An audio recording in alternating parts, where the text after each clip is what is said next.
Era 2002.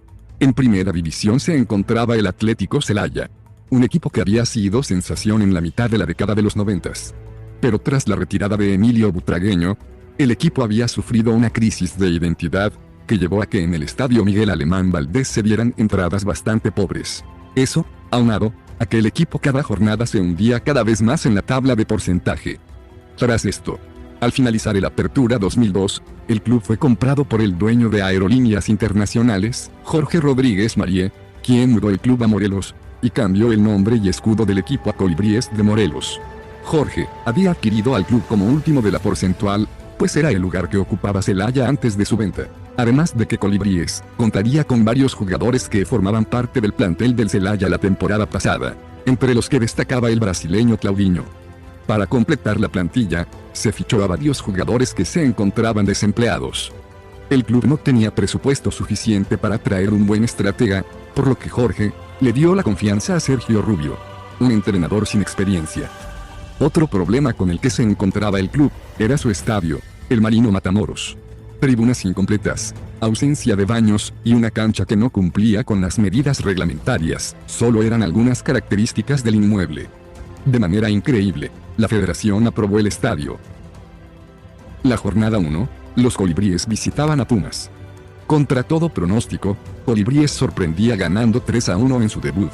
La semana siguiente, volverían a sumar de a 3 puntos tras golear a Tecos en su primer partido como locales.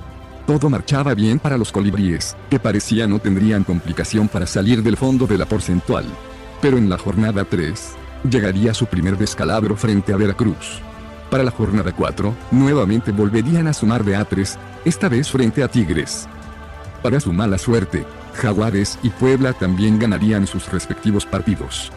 Para la quinta fecha, vendrían la falta de pagos para los jugadores, y con ello, la declive de los Colibríes. Sumarían una racha de 3 derrotas consecutivas. Pero aún existía la esperanza, pues Jaguares ni Puebla se habían hecho con una ventaja significante en la tabla porcentual. Después de 3 jornadas consecutivas sin un solo punto, en la jornada 8 y 9, empatarían con Chivas y Atlas, para llegar a 11 puntos en 9 jornadas. En la jornada 10 volverían a perder, esta vez de locales frente a San Luis por marcador de 2-4.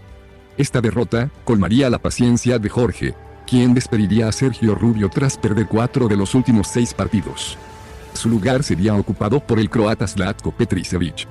Semanas atrás había llegado como inversor mayoritario del club, con la condición de que él debía dirigir al equipo. Tras sumar una victoria de visita frente a Querétaro, y una derrota en casa contra Santos, su gusto como entrenador le duró solamente 2 semanas, pues tras discutir con Mario Grana y Jorge Jerez, jugadores fundamentales para el club, Petricevic renunciaría, dejando de un lado su proyecto. El dueño de las aerolíneas no tendría de otra más que recontratar a Sergio Rubio. En la jornada 13, tendrían un partido crucial, visitando a Puebla en la lucha por el no descenso. Con único gol de Jorge Orozco, Colibríes ganaba, y por fin salía del fondo de la tabla porcentual. Para la jornada 14, empatarían a 2 goles frente a Necaxa. Jaguares también empataría, y Puebla daba la sorpresa de la jornada en el Estadio Azteca. Con esto, los 3 equipos quedaban empatados en puntos en la tabla porcentual, a falta de tan solo 5 fechas. En la jornada 15, Puebla y Jaguares tendrían un encuentro por el no descenso. El partido se lo llevarían los poblanos con un marcador de 3-2. Por su parte, Colibríes visitaba al América. Los jugadores estaban hartos de la falta de pagos, y para esto, posaron para la foto del equipo con playeras con la leyenda de "Ya basta de mentiras". El marcador sería de 2-0 en contra de Colibríes. Esto, de nueva cuenta, los mandaba al fondo de la porcentual. Entre semana, Sergio Rubio se convertiría en el primer y único técnico en ser despedido 2 veces en un mismo torneo. Las 4 jornadas restantes serían dirigidos por sus auxiliares. En la jornada 16, recibirían en casa al Atlante, con los que repartirían puntos, pero con la derrota de Jaguares frente al América, Colibríes volvía a dejar el fondo de la porcentual, y la próxima semana tendrían un partido crucial frente a Jaguares, en Chiapas. Llegaría el día, y un estadio repleto de color naranja intentaba poner nervioso a los Colibríes. Pero Claudinho de gran temporada aparecería nuevamente para poner enfrente a Colibríes.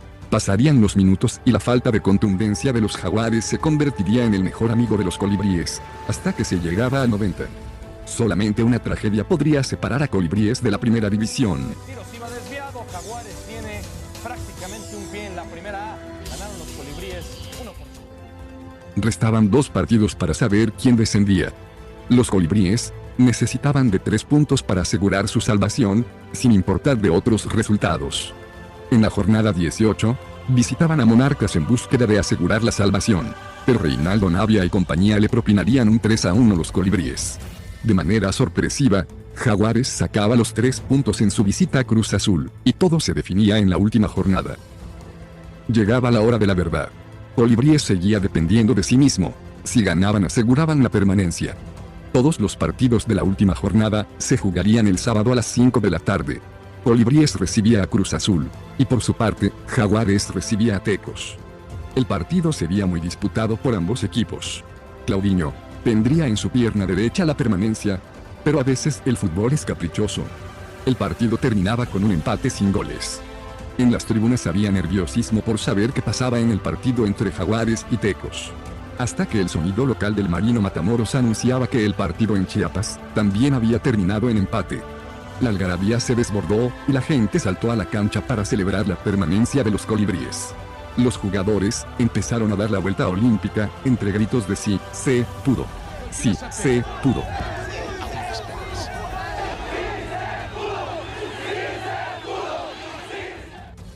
Solo que había un pequeño detalle. El boxeador había dejado de ver los últimos 10 minutos del partido de Jaguares, en donde con un cobro de tiro libre, Jaguares encontró el gol de la victoria y la salvación, condenando a los Colibríes al descenso. El sonido local tuvo que rectificar, y las lágrimas invadieron los rostros de todos en el Marino Matamoros. Colibríes terminaba el Clausura 2003, en el lugar 13 de la tabla general con 23 puntos. A pesar de no haber sido un torneo tan malo, la herencia porcentual que había dejado Celaya terminaría con la historia de Colibríes en primera división. Aunado a la crisis que vivía el club, terminarían por hacer que el club desapareciera, tras 6 meses de historia y 19 partidos en primera división. Gracias por llegar hasta el final del video.